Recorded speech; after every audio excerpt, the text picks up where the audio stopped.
ça s'est créé depuis 8 ans. Tout simplement, on était 7 personnes à aider une autre association qui a décidé de se dissoudre. On a essayé de la reprendre, ils n'ont pas voulu, donc du coup on a recréé une autre association. Un petit peu à la fois, on a grandi, on est une centaine d'adhérents, dont je dirais une trentaine de bénévoles vraiment sur le terrain.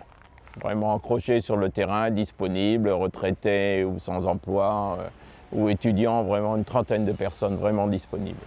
Et en fait, tout s'est accéléré au mois de septembre avec le décès du petit garçon en Turquie, Elan. Le lendemain, il y a beaucoup d'Anglais qui ont téléphoné aux différentes associations calaisiennes, locales. Le surlendemain, les Anglais sont arrivés et très vite, on a compris qu'il fallait créer une structure permettant d'accueillir ici des dons d'une part et des bénévoles d'autre part.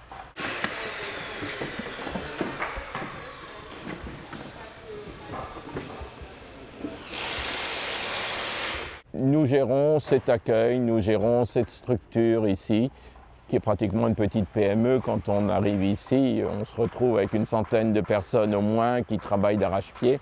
Et vraiment, c'est une petite entreprise composée pratiquement uniquement de bénévoles. On peut considérer que 90% des gens ici viennent d'Angleterre. La première chose sont des Anglais qui disent « nous ne sommes pas d'accord avec le fait que notre gouvernement rejette les réfugiés de guerre ». Et non seulement nous ne sommes pas d'accord, mais nous bougeons financièrement et nous bougeons physiquement. Ici, il y a des gens qui ont pris une semaine de congé pour venir aider physiquement. Ils sont là, ils sont présents. I've been here since, came for the first time in October, and I've been here full time since about mid-November. When I first came, we used to do food distribution from individual food parcels. We used to make 200 or 300 at a time, put them in the back of a van and go to a certain area in camp. And then people would come running, and you'd have a long line of people that would queue up for food. But there was always the same problems with it. There was always more people than food. It was always reaching the same people and not reaching people that we knew needed food. So we knew there was a lot of problems with this system. So we worked really hard to implement the system that we have now, which involves going out, gathering a lot of information from people on the ground, trying to find out how people naturally, socially, culturally come together to eat.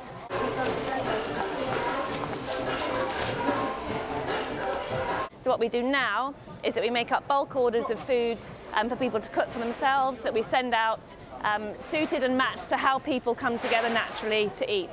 So the board that we have here represents different areas in camp, so we deliver to different areas on a different day in camp. And it can be anything from a delivery for 5 people up to 400 people, and it's all food that people can then cook for themselves. So it felt really important to us, because people have such little control and power over much of their life in camp. Food is one area that we can really try and empower people, and to be able to give them food so they can cook and share and come together and to have some control over that. So that's what we do. How is the fact there's a threat against bulldozing the camp? How is that affecting your work and life? Yeah, massively. So what we're trying to do is trying to maintain as much of this as we can, but we're also making thousands of emergency food parcels to people, because if people are going to be evicted, probably they're not going to be able to have anywhere to cook food. So we're making small packs of ready-to-eat foods that people can have, and we're stockpiling lots of bottles of water, bananas, all that kind of quick, high-energy food that we think people might need.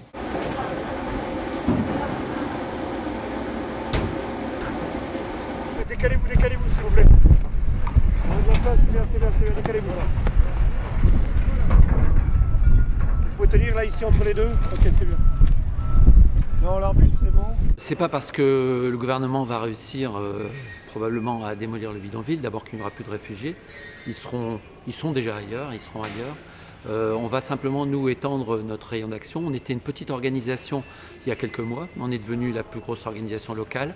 On va s'adapter et on va travailler plus sur les autres camps de la région et en particulier sur Grande-Synthe. On est en train de voir comment on pourrait contribuer à travers nos entrepôts, nos bénévoles, nos véhicules. On pourrait contribuer au succès du camp de Grande-Synthe, qui ne va pas être une mince affaire. Et probablement il y aura des besoins, il y a des besoins sur des petits camps dont la population va augmenter. Et il n'est pas impossible non plus, c'est même probable, que des groupes de réfugiés vont se disperser, vont essayer de se cacher. et on essaiera de les trouver. On a déjà fait ce travail-là et puis de leur apporter ce qu'il faut pour survivre. Un groupe de Soudanais nous a assuré qu'ils partaient chercher un abri dans les bois ou dans les dunes. C'est la pluie là qui va C'est la pluie, ouais. C'est impressionnant. C'est une averse. Si on regarde un petit peu le passé, les expulsions qui ont déjà eu lieu du temps de Sarkozy, Besson ou même les plus récentes, ça ne va pas changer, ça ne va absolument rien résoudre. On va déplacer le problème. Les réfugiés qui ne veulent pas partir, qui veulent rester ici dans le nord de la France parce qu'ils ont toujours le projet de partir en Grande-Bretagne, ils vont se disperser, ils vont essayer de trouver des endroits un petit peu plus calmes. Donc on ne va rien résoudre du tout. Alors je ne suis pas dans la tête de Hollande ou de Cazeneuve, on a quand même l'impression que le gouvernement veut faire croire qu'il maîtrise la situation.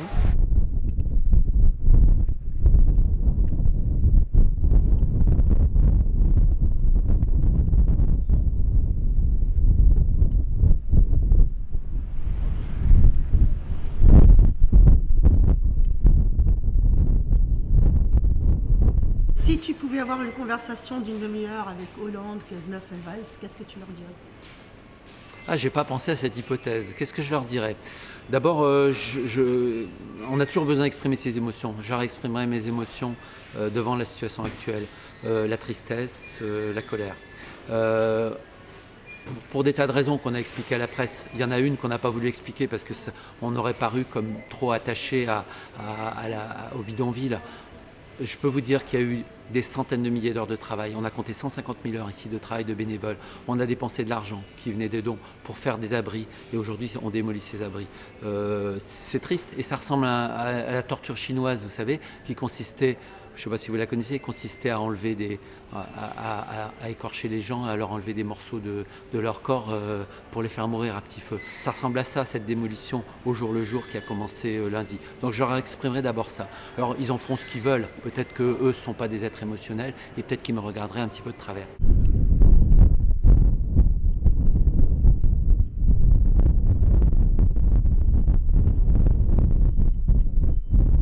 Je leur expliquerai que j'essaierai, mais je pense qu'ils le savent, que l'accueil de réfugiés peut être un atout sur le moyen ou le long terme et que les Français sont généreux et que je suis sûr que si le gouvernement mettait en place une politique d'accueil des réfugiés, il aurait un soutien citoyen considérable. Ce soutien citoyen existe là où il y a des réfugiés et presque partout où on met des réfugiés, cet accueil citoyen s'exprime. Et c'est une richesse. Quand l'État crée un camp de conteneurs dont on peut dire, ce qu'on veut sur le caractère humain ou inhumain de cet endroit, ça coûte 20 millions d'euros. Quand nous, on met à l'abri, nous, association avec les Britanniques, quand on met à l'abri 5000 personnes dans le bidonville, quand en 5 mois on remplace leur tente par des abris en bois, ça coûte rien au gouvernement français.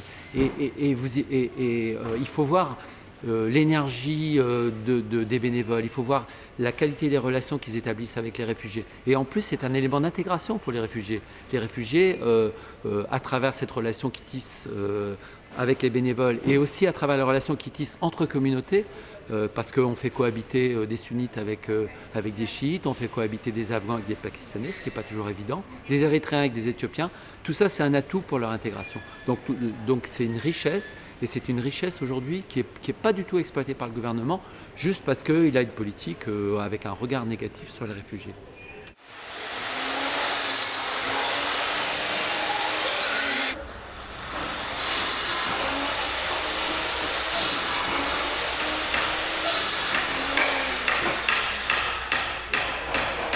Thing to me, I think, is the privilege of just the people that we meet. Just people in camp are astonishingly gracious and generous and just amazingly wonderful people, and it's a real privilege to hear people's human stories of how they got here, and that's also incredibly emotional as well, to hear stories, kind of about lives that they've left, how they've got here, why they've come here, and about how hard it is for people to be able to have all the things that we take for granted. So a safety, a home, a job, somewhere safe to have all the people that you love. The hardest thing is it's an ever-changing situation. So like we've already had one massive area evicted, and just trying to respond to that and be as useful as we can be. So I guess that's a challenge because it's a constantly changing place.